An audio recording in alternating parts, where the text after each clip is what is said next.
La vérité,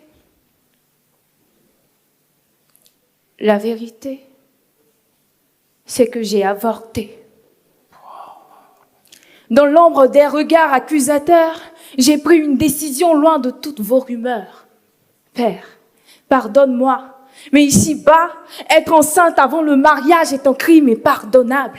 Je l'ai fait par choix de vie, par dignité, face au jugement de ma sainte et parfaite communauté. Par crainte qu'on dise que la sainte ni touche a été touchée, il pourrait y avoir un troisième messie. De peur qu'on dise qu'elle se voilait de la tête aux pieds, pourtant elle les écartait. De peur que l'église me rappelle que mon corps n'a pas été le temple du Saint-Esprit, mais contemplé par autrui. De peur que mon père et ma mère me regardent avec mépris et que ces bien du quartier me pointent du doigt pour en faire un sujet de moquerie.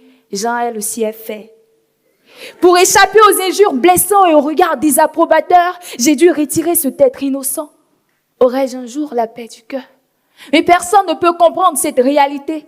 Les choix déchirants que j'ai dû affronter. On ne dit jamais sans avoir vécu une situation de détresse. Attends de toi aussi porter une grossesse. Imagine-toi, à 17 ans, le poids de tout ce stress. Dans tout ça, quand je l'appelais, allô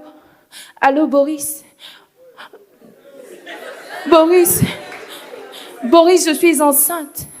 Votre message a bien été enregistré. Pour l'écouter, faites le 1. Pour l'envoyer, faites le 2. Pour le modifier, faites le 3. Pour l'effacer, faites le 4.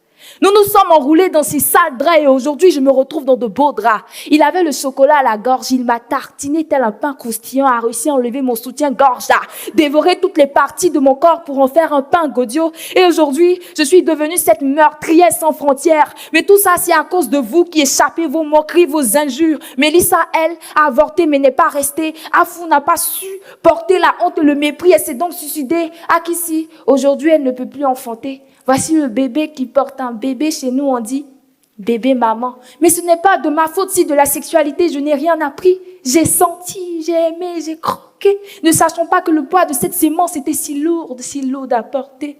Et moi, je lève le bras pour toutes les mères célibataires qui ont compris qu'un enfant n'est pas une erreur. Et je m'adresse maintenant à vous. J'attends que vous me jetiez la deuxième pierre, vous qui ne péchez jamais. Et toi, quelle est ta vérité?